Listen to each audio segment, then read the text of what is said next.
Assalamualaikum warahmatullahi taala wabarakatuh. Apa khabar anda semua? Semoga anda semua sihat walafiat. Doa saya hari ini hari Khamis saya. Hari Khamis. Sebentar lagi malam nanti malam Jumaat saya. Eh, Tanggal 27 Disember 24 saya. Dan kita tinggal lebih kurang 24 hari, 74 hari lagi saya. 74 hari lagi saudara kita akan menghadapi uh, hadirnya bulan Ramadan. Saudara. Dan yang paling penting, tinggal 2 hari lagi saudara. Besok hari Jumaat, Sabtu, Ahad. 2 hari, 3 hari begitulah saudara. Kita akan menutup tirai tahun 2023 dan kita membuka lembaran baru itu untuk tahun 2024. Itu gambarannya saudara yang dapat saya berikan setakat ini. Apa khabar saya Ilyas Muhammad Izzuddin. Saya rasa sebelum saya berbicara panjang, Saudara Muhammad Faridun tu, ini saya harus memberi pencerahan tentang ini Saudara Abdul Rahman, saudara. Saudara Abdul Rahman daripada Johor Bahru. Banyak benda nak kena tengok ni saudara. Fir, kalau boleh tolong tengok ini. Yang mana satu ni, dia punya itulah keadaan saya ini halaman kita di titik sudah boleh digunakan balik. Baik, sir. Seperti biasa, dengan sedikit bual bicara ataupun pepatah petitik. Suara tak jelas, saya minta maaf. Suara tak jelas. Ada yang tak kena tu, saya minta maaf. Mungkin tak pasang, saya. Selamat petang, saya. Suara tak begitu clear katanya. Okey. Saya faham, saya. Suara tak jelas, saya pasang ini mungkin jelas. Kadang-kadang dah tua-tua begini, saya kita terlupa. Okey, saya. Semoga sihat Puan Nuria Arsyad. Macam mana suara saya? Okey ke? Saudara Nazri Bazrin. Salam jeritan batinku. InsyaAllah sebentar lagi. Nak butang pun tak boleh saya. Saudara Nuria Arsyad, dia kata suara sangkut-sangkut. Apa cerita ni? Suara saya sangkut-sangkut ni. Terima kasih Saudara Awesome. Suara jelas. Terima kasih. Saudara Arjuna. Saudara bin Haji Arsyad. Selamat petang, saudara. Ini macam mana nak tak nampak pun di depan hutang. Terbelik-belik. Ini lah kata terbelik-belik, terkial-kial. Okey, Puan Nuria Arsyad. Dah jelas. Okey. Tak apalah, saudara. Cik Mak Muhaini, salam dari Taping. Saudara, bicara kita bermula dengan hidup ini saudara singkat. Dan sebenarnya indah. Kita harus menikmatinya dan berusaha bahagia tanpa batas. Kerana kita bukanlah mempunyai kartu kredit yang punya batasan. Jadi untuk itu marilah kita lanjutkan setiap minit hidup kita ini bersama mengingati Tuhan Yang Maha Esa dan kita mengutip kebahagiaan di dunia dan di akhirat. Ya, saudara, hidup ini saudara adalah singkat. Jadi jangan memikir yang bukan-bukan, serahkan segala-galanya tentang kehidupan kita pada Allah SWT. Ya, saudara Mira Harun, hujan lebat di Lekio. Mira, di Lekio. Hujan lebat katanya. Ya, saudara Arjuna, saudara Laib Ibrahim. Baik, saudara. Kita sambung. Sebagaimana yang saya janjikan, saudara, kita sambung cerita kisah diary dari penjara, catatan daripada almarhum Datuk Harun Idris, saudara. Saya dah berjanji dengan saudara, saya harus memenuhi janji saya. Dan insya-Allah saya akan berusahalah sepanjang tahun 2024 ni, saudara, kita dapatlah menamatkan buku ini. Sehari saya bawa lah dalam 2-3 lembar. Memang, saudara, bila saya membaca buku ini amat mengasyikkan. Kalau anda mahu mendapatkan buku ini pun boleh, saudara, tak ada masalah. Boleh hubungi 0117027194. Ataupun saudara boleh menghubungi Al-Azhar, saudara, seperti biasa, di talian untuk pengantaran. Harga je murah, saudara, tak mahal mana. Iaitu untuk simpan kita saya, kita boleh 011330414241. Untuk mendapatkan buku ini supaya dia terus hantar ke rumah anda, memang seronok membacanya dan saya juga dapat memberi penjelasan sedikit demi sedikit mengikut kepahaman saya tentang dari kehidupan almarhum Datuk Harun Idris. Baik, saya sebenar-benarnya saya bila saya menatap catatannya, saya nampak satu benda yang memang tersembunyi lah sebenarnya. Orang tak tahu sebenarnya. Sebenarnya pada Datuk Harun mula uh, jengah oleh masa itu Biro Siasatan Negara BSN adalah pada tahun 1975. Sekitar dalam bulan November saya. Waktu dia di pejabat, maka BSN sekarang ni Suruhanjaya Pencegahan Rasuah SPR. Serbu beliau di pejabatnya di rumahnya di Kampung Baru.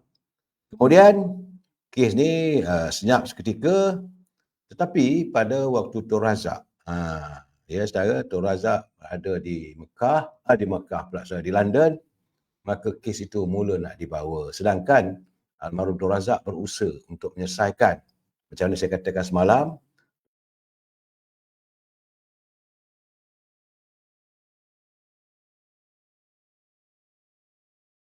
membawa Datuk Anwar Ibrahim masuk UMNO.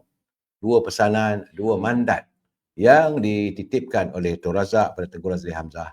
Tapi apakah daya saudara? Iaitu sewaktu Tun Razak berada di England, waktu Tun Razak mendapat rawatan di London pada tanggal 12 Januari 1976, tiba-tiba kes Datuk Harun disebut di Mahkamah Magistrate di hadapan Hakim Puan Siti Nurmah. Ini ada saya melihat ada macam ada satu ploy. Perkara ini berlaku waktu Tun Razak tidak ada dalam negara. Dan hari selepas itu pada 16 Januari, pada 14 Januari 1976, Tun Razak meninggal dunia. Ya, kira-kira 2 hari sajalah saya, selepas saja peristiwa tersebut, maka Tun Razak meninggal dunia. Dan waktu itulah Datuk Harun menghadapi sejumlah 32 tuduhan. Tun Razak dah meninggal dunia. Dan sejak itu saya memanglah saudara, waktu dia sudah pun disiasat oleh Biro Siasatan Negara, Datuk Harun dia seorang yang gentleman saudara.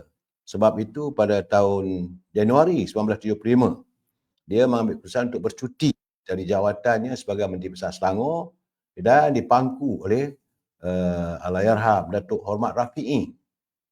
Itu gentleman saudara, dia bercuti kerana kes ini mahu diselesaikan, dia bercuti. Kemudian masa itu Ketua Pergerakan Pemuda juga dia ambil cuti dan dipangku oleh Datuk Muhammad Rahmat. Itu gambaran ceritanya saudara. Kemudian pada 25 Mac saudara, tanggal 25 Mac, ini semua adalah dalam catatan dalam diary ni saudara, dari Datuk Harun, semua ada tercatat di sana saudara. Rupanya ada satu pertemuan, ada perancangan, sebaik saja almarhum Tun Razak meninggal dunia, komplot yang sebagai saya katakan tadi, yang mengelilingi almarhum Tun Razak, mereka sudah beralih kepada Tun Hussein On yang waktu itu memangku jawatan Perdana Menteri. Jadi mereka beralih dan cuba mengelilingi Tun Hussein On ketika itu, dan mereka mengadakan komplot dan mereka bertemu di Hotel Merlin di pusat peranginan saudara, di Bukit Fraser. Nama hotel lah Hotel Merlin. Semua catat itu saudara. Mereka berjumpa, mahu mengadakan usul undi tidak percaya kepada Datuk Harun. Dan waktu yang sama saudara, selepas ada sebelum itu pada 25 Mac, tapi usul undi tidak percaya telah dibawa terhadap Datuk Harun kerana beliau telah pun dibawa ke mahkamah, iaitu di bawah Majlis Tinggi UMNO yang dipengusikan oleh Tun Hussein On. Sebab itu saudara nampak gayanya perjalanan politik Pemuda UMNO, pimpin-pimpin UMNO yang terjebak dalam percaturan politik ini tidak terhenti. Dia sejak daripada tahun 75 lagi saudara. Ini keadaannya tahun 75. Kerana waktu itu Datuk Harun dilihat antara orang yang paling berpengaruh. Jadi suka tak suka dia mesti disingkirkan. Tambah-tambah lagi dia menolak cadangan yang dibawa oleh kumpulan subversif Marxis. Ingat saudara, bila mereka suruh dia menentang Tun Razak, mulanya mereka berusaha mencari pengaruh supaya Datuk Arun disingkirkan. Jadi pada 19 Mac saudara, 1976, Datuk Arun dipecat daripada jawatan sebagai Ketua Pergerakan Pemuda. Di sini kita dapat lihat saudara, dia tak dipecat sebagai ahli UMNO, tapi jawatan dia sebagai Ketua Pemuda dipecat. Ini agak satu benda yang agak menarik ya untuk kita fikirkan bersama saudara, bagaimana percaturan politik kita gitu. Wan M. Bakri, sejarah Allahyarham Datuk Adol Idris dipenjarakan begitu tragis, betul. Ini semua ada kena fitnah dan adanya gulungan tertentu dalam UMNO. Ya, mereka yasha cerita-cerita bahawa kata dia terlibat dalam rasuah dan sebagainya saudara. Sedangkan dia merupakan victim ataupun mangsa seorang pemimpin yang dilihat berkebolehan, berkemampuan, yang pemimpin masa hadapan akhirnya cuba dibunuh karier politiknya. Jadi pada 19 Mac 1976, hanya kerana dia dibawa ke mahkamah, perbicaraan berjalan, maka jawatan Ketua Pemuda dipecat. Tapi bukan dipecat sebagai ahli UMNO, saudara. Jadi begitu juga saudara, pada 25 Mac, dia mula pecat jawatan sebagai Ketua Pemuda. Kemudian pada 25 Mac, Datuk Arun telah menghadapi usul undi tidak percaya di Dewan Undangan Negeri Selangor. Kerana supaya mereka minta supaya dia meletak jawatan sebagai Menteri Besar Selangor waktu itu. Dan akhirnya waktu itu Hormat Rafi'i dilantik sebagai Menteri Besar menggantikan Datuk Arun. Ya, Datuk Arun ni dia gentleman saudara. Bila orang bawa usul dia tak percaya, sebelum itu pun masa perbicaraan, masa ini siasatan dijalankan, dia dah pun ambil keputusan. Ya, terima kasih Saudara Awesome Loven, dia kata sandakan support. Terima kasih Saudara Arjunab, Saudara Kek. Waktu itu saudara, Datuk Arun merasakan bila dia disiasat, dia ambil keputusan letak jawatan. Dia berundur diri, bercuti. Tapi tiba-tiba dalam percutian itulah mereka terus merancang untuk membunuh karier politiknya. Apabila dia dipecat jawatan sebagai Ketua Pemuda, kemudian jawatan Menteri Besar juga dibuat usul undi tak percaya di Dewan Undangan Negeri Selangor, saudara. Jadi itu keadaannya pada 26 Mac 1976, Datuk Harun meletak jawatan sebagai Menteri Besar Selangor, saudara. Dan pada 19 April 1976, selepas beliau dipecat jawatan sebagai Ketua Pemuda, tidak lagi jadi Menteri Besar Selangor, saudara. Maka pada 19 April, kes yang dibicarakan di hadapan Hakim Siti Normah di Mahkamah Magistrate dipindahkan ke Mahkamah Tinggi. Dan di situlah saudara bermulanya episod perbicaraan hari demi hari penuh tragedi, saudara. Jadi waktu yang sama, waktu beliau dibicarakan, pimpinan Pergerakan Pemuda UMNO dipimpin oleh Allahyarham Tan Sri Jaafar Alpa. Saya, itu kita akan membedah, menceritakan tentang kehidupan Datuk Arun, tentang apa yang tercantik dalam dirinya. Selepas saya ingat hari besok, tak ada, lusa lah hari Sabtu, kita akan membicarakan bagaimana Jaafar Alba menggantikan Datuk Arun sebagai Ketua Pemuda, dan episod perjalanan pembicaraannya memang menarik, saudara. Memang menarik. Jadi penuh dengan debaran. Kita sambung besok tentang pembicaraan dan sebagainya, saudara. Baik, saudara. Ini kita masuk dalam segmen jeritan batinku. Saya saudara agak tertarik hari ini, dan semalam 2-3 hari lepas saya lihat ada satu kes berlaku di Terengganu. Ini kes benar saudara, apa yang orang bagi dekat saya pun. Tapi yang ini, kes ini melibatkan seorang wanita berusia 54 tahun. Elok kita minta berbincang kita dalam kes ini, iaitu bagaimana beliau adalah merupakan seorang bekas penyakit kanser payudara. Dan dalam catatan yang saya baca dalam akhbar Sinar Harian, Berita Harian, saya menceritakan bagaimana dia mengalami kehidupan yang cukup pahit.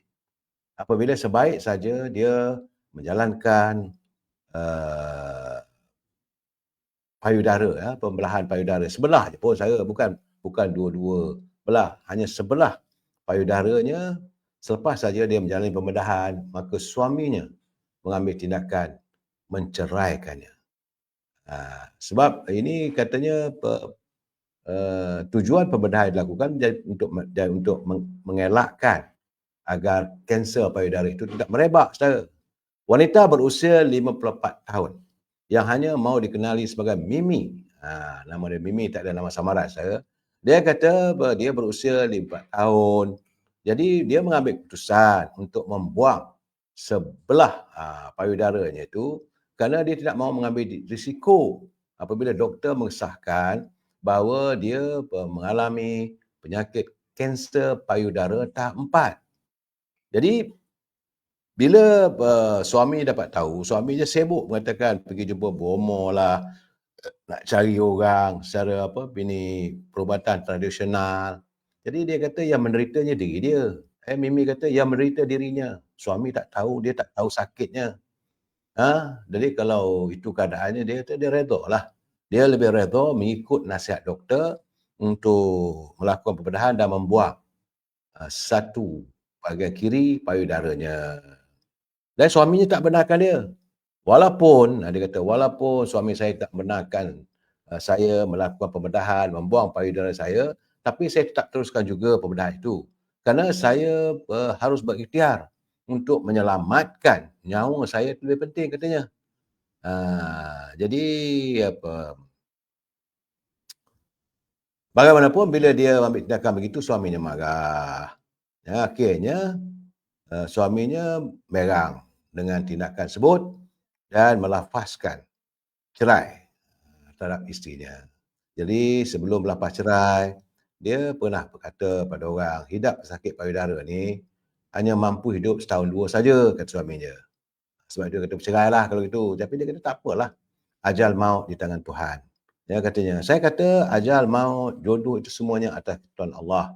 Dan saya bersyukur kerana selepas 7 tahun pembedahan yang saya alami, saya masih mampu bernafas. Mimi mempunyai 4 orang anak, saya. Dia sekarang ni tinggal di rumah anak nombor 2. Jadi saya melihat begitu sedih. Jadi sekarang ni ibu kepada 4 orang anak ini tinggal bersama anak keduanya. Dan kini dia kata dia selepas diceraikan, dia rasa dia lebih tenang hidup dia. Sebab suami dia marah-marah kerana tak ikut cakap dia. Sedangkan pembedahan payudara itu sebelah saja, bukan dua-dua belah, saudara. Jadi bagaimanapun dia kata untuk nafkah anak-anaknya, dia kata membantu mereka. Waktu pembicaraan di Mahkamah Syariah untuk perceraian itu, kononnya suaminya sepatutnya memberi nafkah untuk anak-anak, itu RM300 sebulan. Akhirnya tertunggak sampai RM10,000, saya. Suami dia buat tak tahu. Jadi dia kata kalau nak diingatkan semua, kalau saya mahu memutarkan kembali waktu yang saya alami, dia kata tentulah perjalanan terlalu sedih. Hidup gembira di awal perkahwinan, dapat 4 orang anak, tiba-tiba dia dicengah oleh penyakit kanser payudara. Jadi suami dia kata pergi cari Tok Bomo. Suami dia kata carilah ubat-ubat herba dan sebagainya. Dia kata yang sakit saya. Dia yang menderita dengan penyakit itu. Bukan suaminya. Dia katanya dia lebih tahu.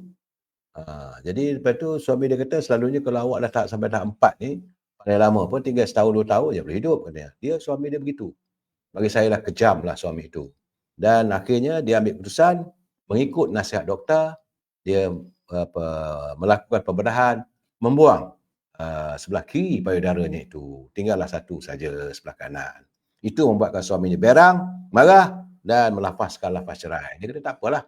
Jadi bila bercerai, masa itu 7 tahun dulu, waktu itu anak dia masih kecil-kecil lagi, dalam tuntutan nafkah di mahkamah, suaminya berjanji nak bagi RM300 seorang sebulan. RM300 apa sangat lah boleh dibuat. Tapi akhirnya dengan RM300 tertunggak sampai RM10,000, tak bayar. Itu kata 1 sen habuk pun tak bayar. Itu keadaannya Saudara Muhammad Azmi Ali. Macam mana dia di Kelantan, Saudara Muhammad Azmi? Saudara Rahimah Makpah dia kata datuk saya sibuk balik Singapura. Waalaikumsalam. Ya Arjuna. Jadi itu gambarannya saudara kisah yang dialami oleh Mimi, kisah malang. Bagi pandangan anda bagaimana? Sebab Mimi pun dia kata ini dalam ruangan jeritan batinku, saya menyantuni masalah dialami. Wanita bila mengalami kanser payudara tu tambah pula tahap 4. Suami Mimi dia menjangkakan bahawa boleh tahan pun setahun 2 tahun ni boleh hidup. Inilah orang kalau memikirkan bahawa mereka yang mengira ajal orang, sedangkan ajal maut di tangan Tuhan. Jadi Tahir pasal tu kita teguh. Serai kahwin lagi. Zamzani, rakyat nak beras barang turunkan. Rakyat dah menderita. Ya Puan Hamidah Ahmad, itu nampak sampai hati saya. Ya Tuan Haji Azhar Manap, di UK baru hujan. Hulu Kelang lah tu, Tuan Haji Azhar tak. Jadi saya sependapat dengan pandangan Puan Hamidah Ahmad. Dia sampai hatinya dia melakukan tindakan. Bagi saya kejam lah saudara. Inilah macam kata awang goneng, habis madu sepah dibuang. Tapi bagi saya soal kalau dia buat operate, dia buang sebelah payudaranya, apa ada masalahnya? Bukan orang nampak pun kecacatan tu. Dan selama ini kamu hidup dengan bahagia, dapat 4 orang anak. Tiba-tiba saya rasa satu tindakan yang bagi saya lah, saya tidak boleh menerima kalau ada lelaki yang bersikap begitu. Tapi inilah realiti kehidupan. Saya bersimpati dengan Puan Mimi dan sekarang ni dia duduk rumah anak dia yang kedua. Dia kata dah 7 tahun dah, dia kata peristiwa itu berlalu. Sedih, memang sedih. Dan saya menceritakan perkara ini untuk memberi pengajaran pada teman-teman, lebih-lebih pada suami. Kalau isteri anda sakit apa semua, sepatutnya kita harus menyantuni mereka. Sedangkan waktu mereka sihat, mereka melaksanakan tugas dengan baik. Mereka memasak, membasuh pakaian, macam-macam. Tapi bila dah sakit, terpaksa buang sebelah payudara, tiba-tiba akhirnya perceraian itu. Itu keadaannya saya rasa saya amat bersimpati dengan Puan Mimi. Bagaimana anda? Jadi Tahir ni cakap politik ni apa hal ni? Saudara Perahu Dungung, Pentanon. Betul saudara, saya amat bersimpati dengan Puan Mimi. Tapi inilah naluri kehidupan kita saya.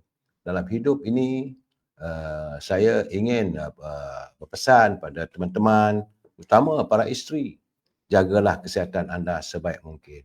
Kerana kadang-kadang bila kita tak sihat, kita sakit, ada juga para suami yang tidak bertanggungjawab. Dan mereka hanya mahukan suasana yang seronok saja. Tidak mahu berkongsi derita. Saya rasa ini satu tindakan yang tidak baik.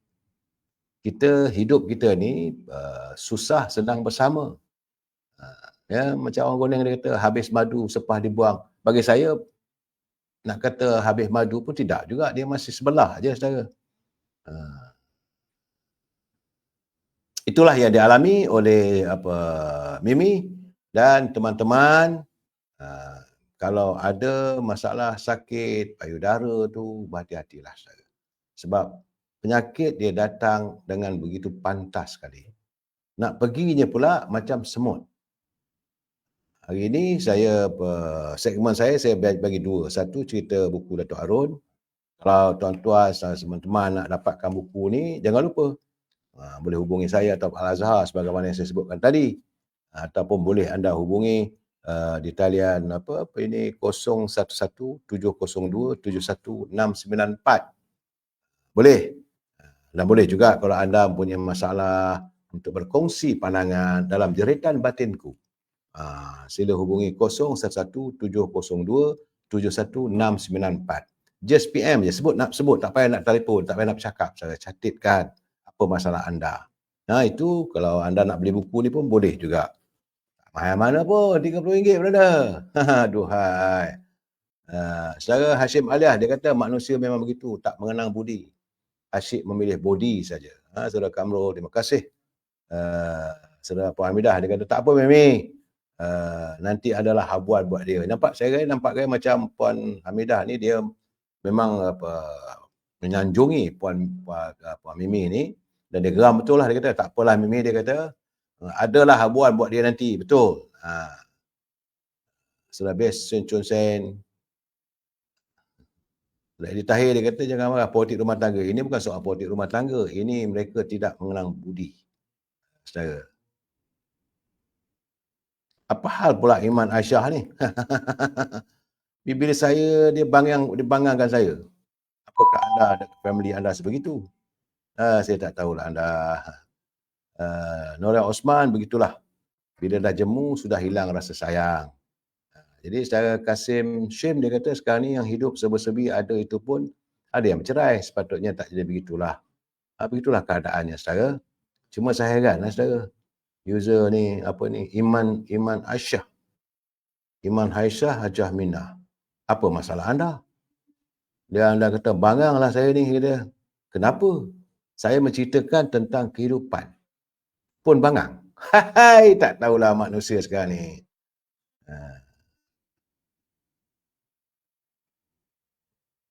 Dia kata, bukankah bangangkan saya habis? Oh, dia kata, bangang lah orang macam... kadang-kadang bila tulisan begitu, Iman Aisyah, saya tiba-tiba begitu, rupanya dia membangangkan suaminya tu. Begitu tak begitu? Iman Aisyah, dia marah. Saya rasa begitu kot. Saya pun tak tahu. Kalau anda tulis begitu, saya terkejut juga bila bangang lah. Saya, siapa yang bangang? Mungkin kita amarah. Memang saya juga bersetuju dengan kaum wanita kalau mereka memihak kepada Puan Mimi. Sebab bagi saya lah, 7 tahun dia mengidap, dia 4 orang anak, berkahwin dapat. Kalau 4 orang anak, saya ingat perkahwinan paling kurang pun 6, 7, 8 tahun. Selepas itu, madu anda sedut, anda dapat nikmatinya. Bila dia mendapat penyakit kanser payudara, doktor menasihatkan dia supaya melakukan operate. Dan dia membuang sebelah payudaranya. Jadi kerana kerajaan ini berlaku di Terengganu, saudara ya. Ini cerita benar. Jadi keadaan ini benar-benar berlaku dan bila dia dengar nasihat doktor, akhirnya dia diceraikan. Amat malang sekali. Saya rasa ini satu tindakan tak patut. Orang dapir dia kata bila nak mari Terengganu, sabarlah dulu. Biar saya selesaikan dia satu-satu. Memang dulu tadi saya dah pergi ke Sebelah Takir. Saya pernah sampai ke Sebelah Takir, saya waktu pilihan raya dululah. Cuma saya ni bila musim pilihan raya ni bolehlah berjalan. Kalau tidak, tak adalah masa juga. Salvatore, Salva Martin, saudara. Rabudin Pasarat hadir dari Senaling katanya. Saudara Syah Kazai, dia kata kahwin dah lama, kasih suami isteri ni turun naik. Haji senang cakap takdir dah tak ada. Jadi Puan Mimi katanya kena melupakanlah dan maafkanlah masa lampaunya. Saudara Muhammad Azmi Ali, artis Adika setia dengan isterinya, menjaga dengan penuh belayan. Saudara Muhammad Azmi Ali itu suami yang baik.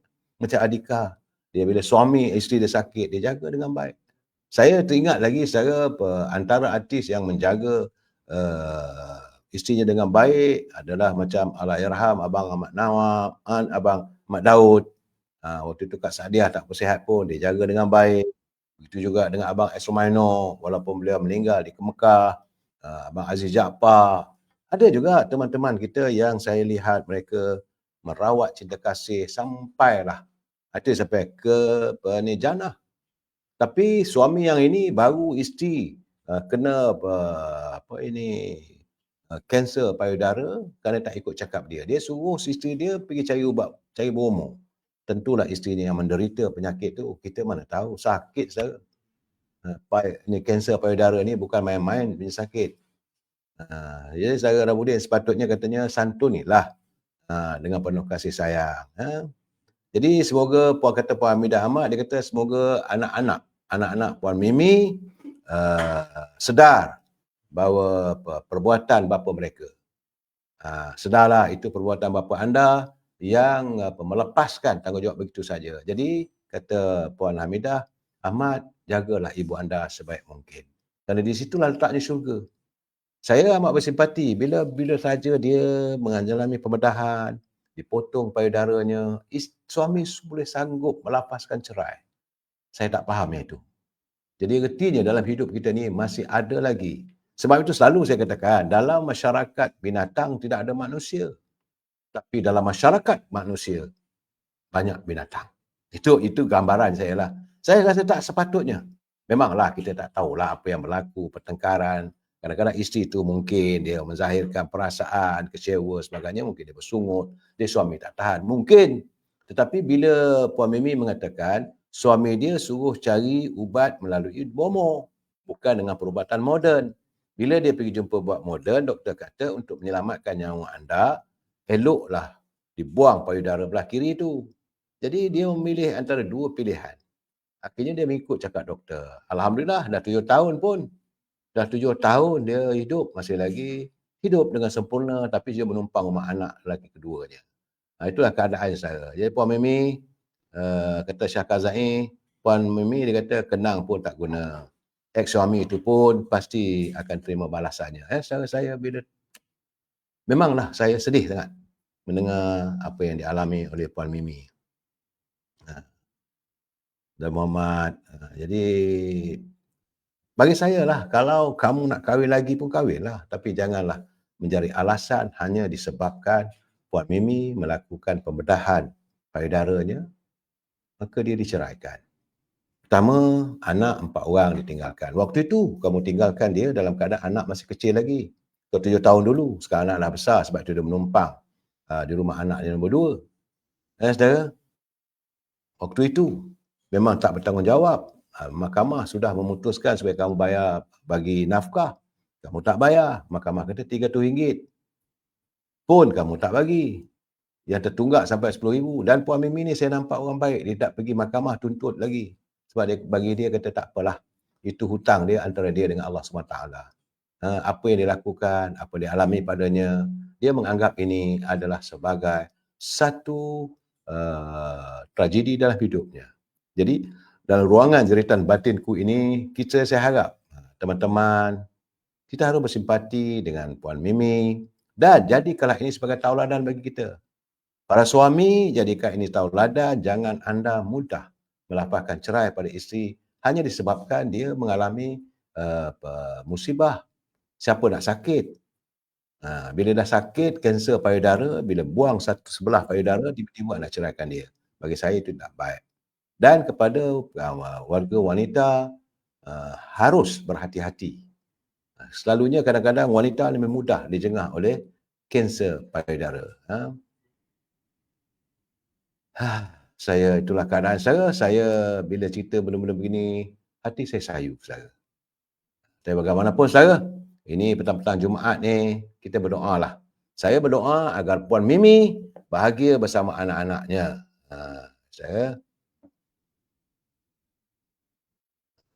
Syed Adnan, dia kata salam di Sabak Bernam, katanya. Saya rasa kita sama-sama mendoakan agar kebahagiaan menyinari kehidupan Puan Mimi. Suami dia tu terpulanglah. Nak jadi apa ke, dia kahwin baru ke, mungkin saya kata balasan Allah, kifarat Allah tetap ada nanti. Sarah, tak payah saya nak mencecil lebih-lebih lagi. Saya siapkan diri anda sama-sama. Sekarang pun dah pukul 5.35 petang. Mandi cepat-cepat, kita ke masjid sebab kita kalau boleh, ini malam Jumaat, kalau boleh kita solat maghrib. Kita berdoa kepada Allah SWT agar menjauhi kita dari segala musibah. Sebab sekarang ni di Kelantan nampak gayanya air masih berterusan naik, juga di Terengganu, di Selangor, di Johor, musim banjir. Kalau kita mengharapkan agar Allah SWT segeralah mengusaikan musibah yang menimpa negara kita. Jumpa lagi saudara. Wabillahi taufiq wa hidayah. Assalamualaikum warahmatullahi taala wabarakatuh. Selamat petang. Terima kasih.